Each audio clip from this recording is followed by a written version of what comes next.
کیا بچوں میں 2 سال کا وقفہ کرنا ضروری ہے؟ دو بچوں کے درمیان 2 سال کا وقفہ کرنے کا کیا حکم ہے؟ قرآن مجید میں ہے کہ میاں بیوی اگر چاہیں تو 2 سال بعد باہمی رضامندی سے بچے کا دودھ چھڑا سکتے ہیں۔ کیا اس آیت میں اس بات کی طرف اشارہ ہے کہ دوسرے بچے میں کم از کم کتنا وقفہ ہونا چاہیے کہ پہلے بچے کی دودھ کی مدت پوری ہو جائے؟ ابو محمد شارجہ سے۔ قرآن میں جو آتا ہے نا مائیں اپنے بچوں کو 2 سال دودھ پلائیں، تو اس کا مطلب ترغیب نہیں ہے کہ پلائیں، اس کا مطلب اجازت ہے کہ اتنے دن تک پلا سکتی ہیں۔ باقی پلانا کب تک چاہیے؟ تو جب تک بچے کی صحت کو اچھی ہو، پلا رہی ہوں پلاتے رہیں جب تک دودھ آتا رہے، بچے کو فائدہ ہی ہوتا ہے اس سے۔ اس کا تعلق میڈیکل سائنس سے ہے، شریعت سے نہیں ہے۔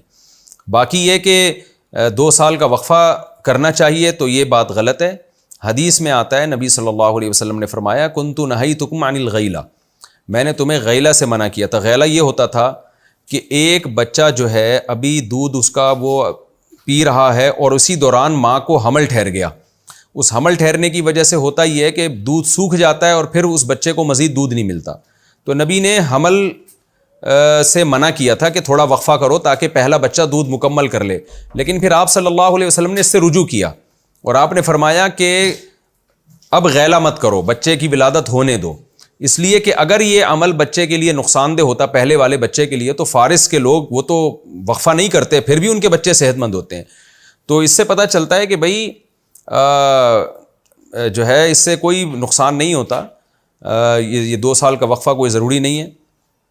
کوئی کر لے تو جائز بھی ہے بشرطے کہ یہ نیت نہ ہو کہ میں اب کھلاؤں گا کہاں سے، تو لیکن یہ کہ اس کی کوئی حقیقت نہیں ہے۔ اگر پریگننسی ہے عورت کو اور دودھ اس کا خشک ہو گیا تو 6 مہینے بھی بچہ اگر بھرپور طریقے سے دودھ پی لیتا ہے تو بھی میں نے خود چائلڈ اسپیشلسٹ ڈاکٹروں سے سنا ہے کہ وہ اس کے لیے کافی ہے، وہ خطرناک کنڈیشن سے بچہ نکل جاتا ہے۔ 6 مہینے تک تو بالکل بچے کو ماں کا دودھ ہی پلانا ہے، اور پھر اس کے بعد ٹھوس غذاؤں کی اہمیت آہستہ آہستہ بچے کے لیے بڑھنا شروع ہو جاتی ہے۔ تو 2 سال تک بچے کو دودھ پلانا کوئی لازمی بھی نہیں ہے اور میڈیکلی کوئی ضروری بھی نہیں ہے۔ مفید بہرحال ہے کہ ادھر ادھر کے دودھ سے بہتر ہے ماں کا دودھ پلائیں، تو ماں دودھ پلاتی رہے۔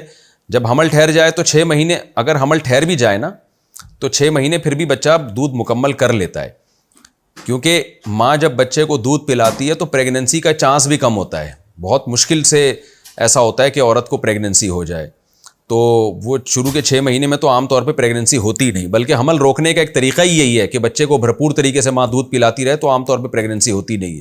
ہو جائے تو یہ اس کی علامت ہے کہ عورت صحت مند ہے، تو پھر اگر دودھ خشک بھی ہو جاتا ہے تو اس میں کوئی نقصان نہیں ہے، تو یہ شرعاً بھی جائز ہے اور میڈیکلی بھی اس میں کوئی نقصان نہیں ہے۔ البتہ یہ بات ضروری ہے کہ جو مائیں پریگننٹ ہوتی ہیں یا بچے کو دودھ پلا رہی ہوتی ہیں ان کی صحت کا بہت خیال کرنا چاہیے، ان کی خوراک اچھی ہونی چاہیے، خاندانی ہونی چاہیے۔ آپ نے بچے تو اسپیڈ سے پیدا کیے لیکن ماں کی صحت کا، اس کے آرام کا خیال نہیں رکھا، تو پھر عورتوں کا بیڑا غرق ہو جاتا ہے اس طریقے سے، کیونکہ جب مائیں بچوں کو دودھ پلاتی ہیں یا پریگننسی ہوتی ہے تو ظاہر ہے اس بچے کو بھی خوراک چاہیے ہوتی ہے، اور اسی طرح سے وہ جو فیڈ میں جو دودھ استعمال ہو رہا ہے اس میں بھی عورت کو ریکوری کرنی ہے، تو اس میں اچھی غذا بھی ہو اور بھرپور غذا بھی ہو، دونوں چیزوں کا خیال کرنا ضروری ہے۔ تو اگر اس میں عورت کو کوئی خوراک اچھی نہیں ملے گی، اس کو چائے پاپوں پہ ٹرکائیں گے تو پھر وہ ظاہر ہے عورت کا نقصان ہونا شروع ہو جاتا ہے، اس میں ان کے بال خراب ہو گئے اور ناخن اور یہ بہت سارے مسائل عورت کے ساتھ کھڑے ہو جاتے ہیں۔